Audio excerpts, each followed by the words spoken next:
there, Alaskans, wherever you are. Welcome to the Must Read Alaska Show. Coming to you from somewhere in Alaska. This is the place where we talk about, you guessed it, Alaska. Where we keep the mainstream media on their toes and where we are standing up for what's right in a world run by leftists. You can find out more by heading over to mustreadalaska.com and also checking out the Must Read Alaska YouTube channel for some really great content. But first, let's get this party started. Welcome, everybody, to the Must Read Alaska Show. I'm your host, John Quick, coming to you live from somewhere in Alaska. And man, I hope that it stays like it is climate-wise in Alaska for a while, because we haven't had any snow yet, which is amazing. Yet, like 2 days ago, I literally mowed my lawn, which I've never done that. November 1st, I mowed my lawn. It is a miracle, folks. But we have a very special guest today. We have Chris Johnson with us, who's a senior policy advisor for college Republicans, one of probably the biggest college conservative group in the United States. Chris, welcome to the Must Read Alaska Show. Thanks so much for having me. Well, I'm excited that you're here because I think we're going to talk about something that's a little taboo per se, because, oftentimes caring about the climate and conservatives or Republicans don't go together. But that's something we're going to talk about today. Very excited to talk about it. Tell me about your role with the college Republican senior advisor. Tell me kind of what that entails. Yeah, so I've worked in energy policy, basically most of my adult life, most of my career. Obviously in college, I'm from Ohio, went to the Ohio State University, worked on Republican campaigns during college, and then shortly thereafter started managing campaigns for the Ohio Republican Party. And then once I'd run a few campaigns, I wanted to get more into policy, and that was at the height of the or tail end, I should say, of the fracking boom. But there was still all this oil and gas development in Ohio, so I started working for the American Petroleum Institute on their grassroots organizing. So I managed all their grassroots and grass tops across the state. And so I've been involved with college Republicans back when I was in college. So now that I've got a little bit more of the career policy experience, they asked me to come on and help them traverse the waters on energy issues. And for younger folks, how often that sort of comes across as climate issues, right? When people are talking about climate policy, what they're really talking about most of the time is energy policy, right? It's where are we getting our energy? How are we making things?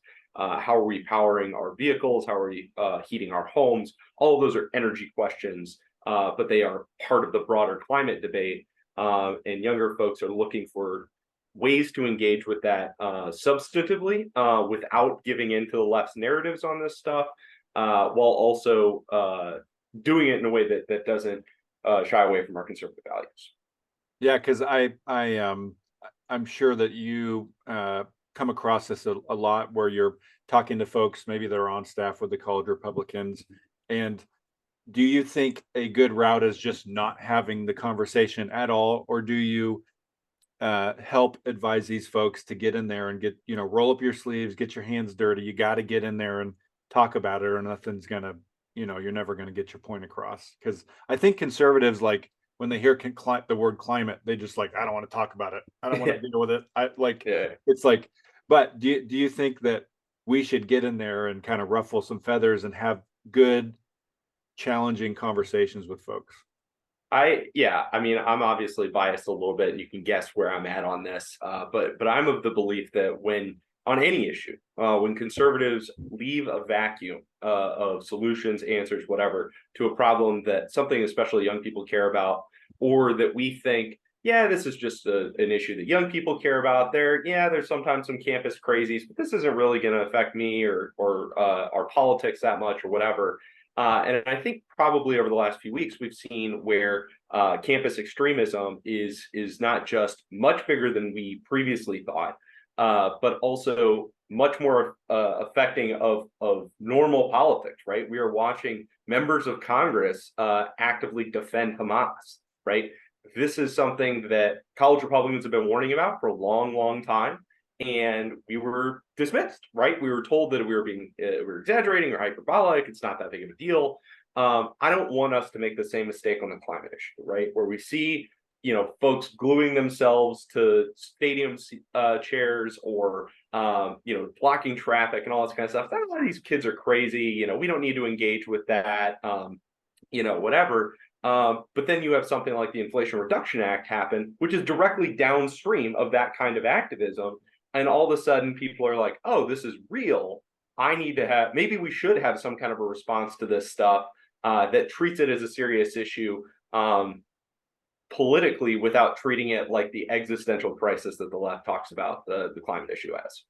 So what are some healthy, in your opinion, positions to take when, your college folks are on campus seeing all this crazy things like cementing people's hands to the pavement so that cars can't go by? And what do you advise these folks to do? What's a good way to approach some of these topics that are oftentimes just taken over by the extremes on both ends? Well, first, I would say don't concede on any of the presuppositions of the left, right? When they say that, the world's going to end in 10 years, conveniently, the only solution is socialism, right? Don't concede any of those points. Just start from there. And then immediately, I think the next step is to point to the hypocrisy of the especially the further left folks, the environmentalists, those kind of folks. Because if climate change is truly an existential crisis, right? If it's the end of the world, whatever, why wouldn't something like zero emissions nuclear power be a vital part of the solution, right? That's why wouldn't you want to make it easier to build clean energy, infrastructure and projects that are currently stymied heavily by permitting and regulations and all this kind of stuff. And obviously, those same regulations stymie fossil fuel developments as well. So there's another added victory there that it's a way to stick it to the left hypocritically, but also get policies in place that help build all forms of energy infrastructure. And then I think the biggest one is if climate change is this big of a deal and it's a global problem, and we're seeing the number one emitter on Earth not be the United States, but China, which emits more than the entire West combined, right? Why are they not talking about China? And why are we not trying to hold them accountable for their emissions? Why are we not trying to address this as a global issue? And so coincidentally, there's a really great piece of legislation introduced yesterday by Senators Bill Cassidy, Roger Wicker, and Lindsey Graham of Louisiana, Mississippi, and South Carolina, respectively, implementing what's called a foreign pollution fee. So taking the Trump America First trade agenda and applying it to the climate issue. That's exactly the kind of stuff that we want to be leveraging on college campuses to go, hey, there's this bill that's going to deal with Chinese pollution. China's the biggest polluter on Earth.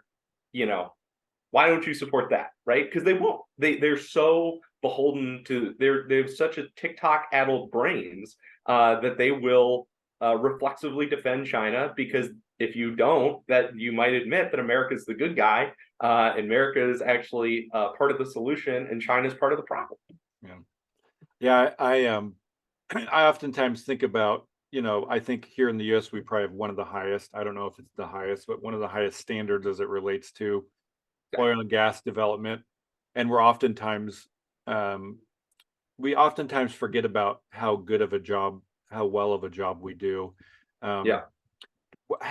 What's it like on college campuses? Or is oil a four-letter word on these campuses? As your college Republicans are probably feeling like they're going into the battlefield every day. Is it something that they're,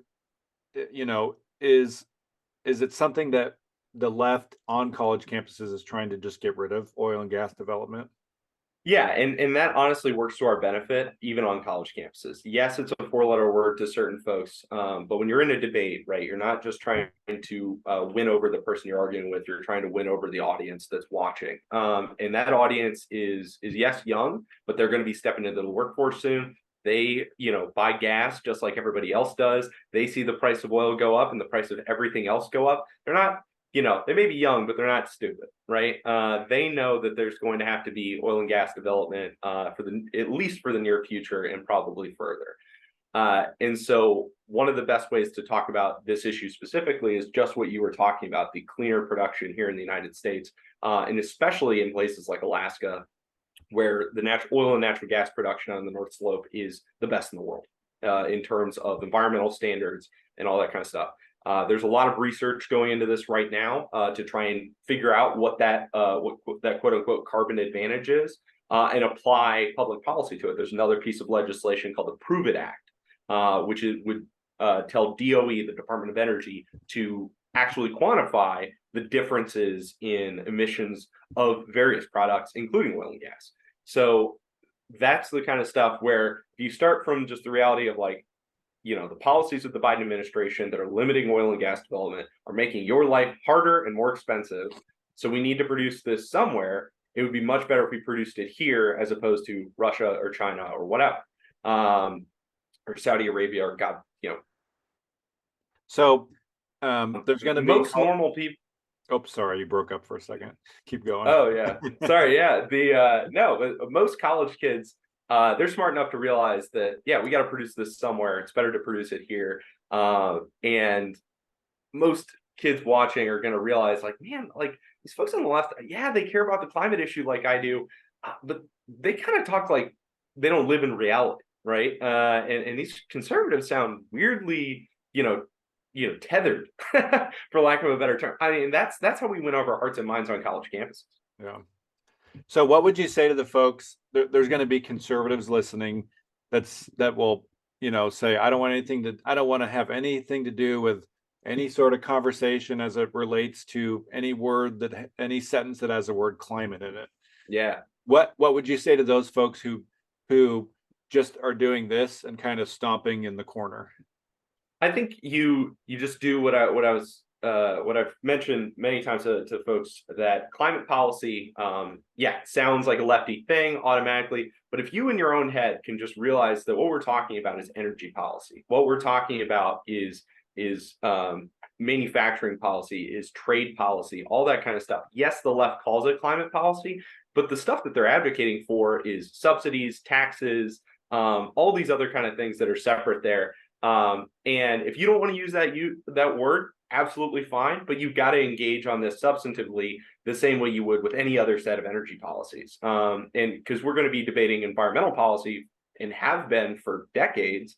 And we've actually won this debate before with, Richard Nixon was, one of the first conservative environmentalists and developed a lot of the policies that have cleaned up our air, doing the Clean Air Act and the Clean Water Act and all that kind of stuff.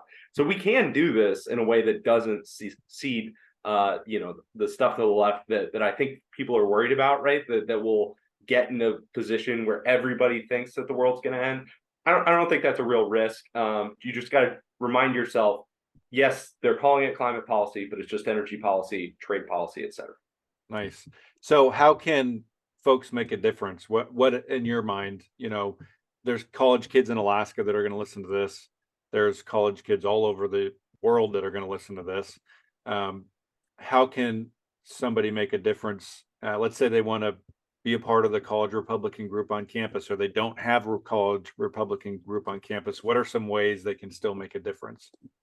Yeah, if you want to start a college Republican club on campus, reach out to me. I'll connect you with the right folks.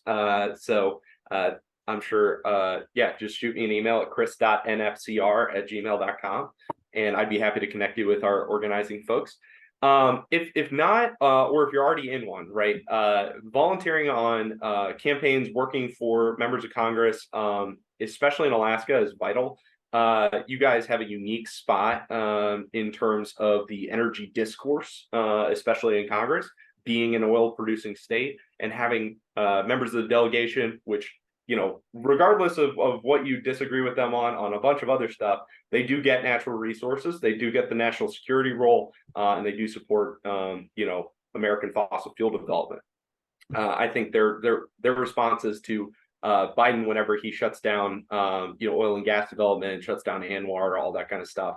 That's what you want to be a part of. So helping with those campaigns, making sure Republicans continue to win in Alaska. I know Mary Peltola is a little bit more nuanced in her views, but I think getting Republicans elected, working on campaigns, I know it's kind of a cliche answer, but that's a great way to do it. And then writing your member of Congress, telling them that you want them to support policies that put America first, policies that embrace American energy. I think the foreign pollution fee is a great start. I think the Prove It Act is another great one. Write to Dan Sullivan and say, hey man, this is right up your alley. You care about national security. You care about being a China hawk. You care about developing Alaska LNG. This does all of that. And we'd be happy as the College Republicans to help you write that. And one of the reasons why I'm even having this conversation is Alaska College Republican wrote an op-ed in Anchorage Daily News that we helped get placed. So if you want to get published, that's another great opportunity, and we can help you do that as well. Nice. Yeah. An exciting thing for Alaska energy wise, which is outside of the box for us, is Senator Murkowski and Senator Sullivan got Alaska's getting one of these mini suitcase, not a modular reactor. Yeah. Modular. I was trying to think of the word modular reactor up in Fairbanks, and it's supposed to the hope is, I think that it is going to be able to power like the whole base up there, which would be phenomenal. I mean, that kind of stuff are things that the U.S. probably doesn't make use of as it once did. And so that'll be exciting for Alaska to take part in this kind of test. What are your thoughts on these kind of suitcase size nuclear energy producers?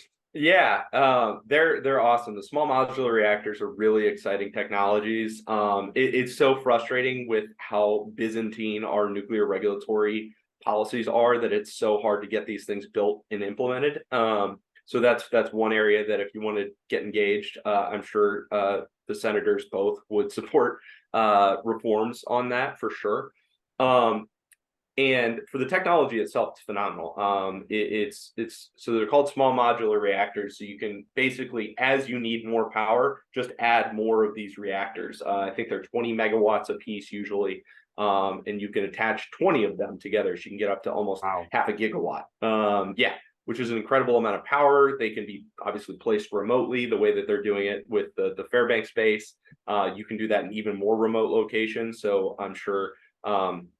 Native Alaskan communities that are more rural and more further out, I'm sure would love to have something like this instead of having to burn diesel generators the way that they are currently.